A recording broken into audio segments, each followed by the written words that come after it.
এক সেকেন্ড, আমি যখনই এদিক দিয়ে যাই তখনই তুমি পিছনে কিছু না কিছু লোকাও। দেখি তোমার হাতে কি আছে ওইটা দেখাও। কিছু নেই, আমি তো এমনিতেই বসে থাকি। না না, আমি এভাবে শুনবো না, পাক্কা কোনো গড়বড় আছে। দেখো, তোমাকে আমাদের সিকিউরিটি গার্ড রাখা হয়েছে এই জন্য যে তুমি আমাদের বিপদে রক্ষা করতে পারো, আমাদের বাড়ি রক্ষা করতে পারো, কিন্তু তুমি আমাদের কাছে লুকাচ্ছ। দেখি দেখি। না না ম্যাডাম, তেমন কিছু না। আরে, এই বই তুমি পড়ো? জি ম্যাডাম, যখন যখন সময় পাই তখন তখন পড়ি। এটা তো অনেক ভালো কথা, তুমি চাকরি করো, পড়াশোনা করো, তাহলে লুকাও কেন? আসলে ম্যাডাম, আমাদের বাড়ির অবস্থা এখন তেমন ভালো না, এই জন্য আমাকে সিকিউরিটি গার্ডের চাকরি করতে হয়। কিন্তু আমার মন সবসময় পড়ালেখার উপরে থাকে। যখনই সময় পাই একটু একটু করে পরীক্ষার প্রিপারেশন নিচ্ছি। আসলে ম্যাডাম, কেউ চায় না যে গরিবরা লেখাপড়া করুক, চায় না যে কোনো ভালো পদে উঠুক। আর ম্যাডাম, আপনি তো অনেক ভালো মানুষ, আপনি আমাকে পড়তে দেখে আমাকে সাহস দিচ্ছেন, আমার প্রশংসা করছেন। কিন্তু এই বিল্ডিং এ আরো অনেকেই আছে যারা আমাকে পড়তে দেখলে নানান ধরনের কথা শোনায়, মজা ফাজলামো করে। এই জন্য আমি যখনই কাউকে দেখি বইটা লুকিয়ে ফেলি। আরে, তোমার এইসব টেনশন করার প্রয়োজন নেই, মানুষের কাজই তো বলা। আমারও সেম সাবজেক্ট, যদি কখনো আমার বুঝতে অসুবিধা হয় তাহলে আমার কাছে চলে আসবে, আমি তোমাকে বুঝিয়ে দেবো। যাই তাহলে, ঠিক আছে?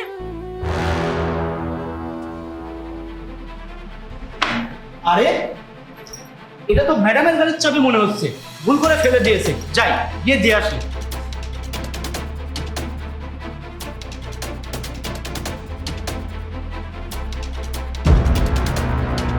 আরে বোন, কি করছিস তুই? এত কি খোঁজাখুঁজি হচ্ছে? ভাইয়া, আমার ফার্স্ট সেমিস্টারে একটা বই খুঁজছি কিন্তু পাচ্ছি না। কেন? এখন আবার ওই বইয়ের কি দরকার তোর?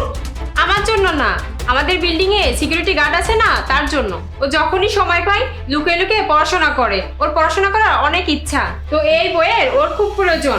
গরিব মানুষ, আমার তো কাজে লাগে না, তাই ভাবলাম ওকে দিয়ে দিই, গরিব মানুষ একটু উপকার হবে। কে জানে, ওর দোয়া হয়তো আমার লেগে যেতে পারে।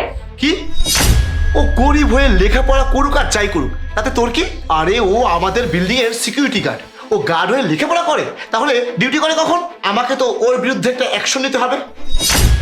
আরে ভাইয়া, তোমার মাথা খারাপ হয়ে যায়নি তো? ও গরিব মানুষ, তার মানে কি ওর লেখাপড়ার অধিকার নেই? এটা তো ভালো ব্যাপার, ও চাকরির পাশাপাশি লেখাপড়াটা চালিয়ে যাচ্ছে, আর তুমি ওর পাশে না দাঁড়িয়ে ওকে বই দিতে নিষেধ করছো, আরো বলছো ওর বিরুদ্ধে তুমি অ্যাকশন নেবে। আচ্ছা ঠিক আছে, এই বই তো তোর এখন আর কোনো কাজের না, আর কাজে না লাগলে ঠিক আছে, ওকে দিয়ে দে। আচ্ছা শোন, আজ বাবা দেরিতে বাসায় আসবে, তুই বাবার জন্য খাবার বানিয়ে রাখিস, আমি যাচ্ছি। আচ্ছা ঠিক আছে, তুমি যাও, আমি বানিয়ে রাখবো।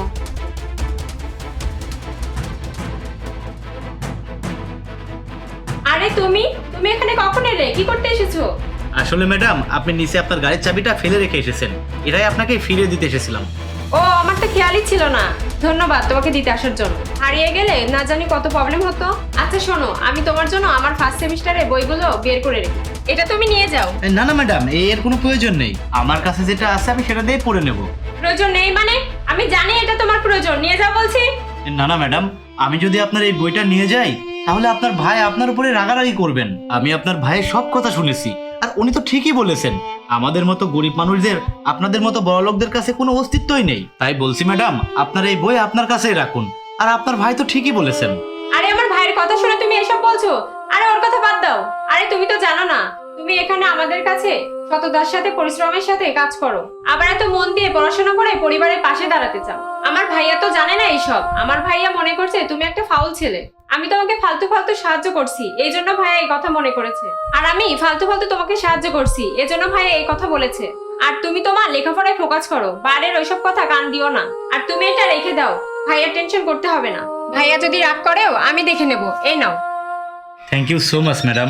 এবার তুমি মন দিয়ে লেখাপড়া করো, ভাইয়া টেনশন করো না, ওইটা আমি দেখে নেব। ঠিক আছে ম্যাডাম।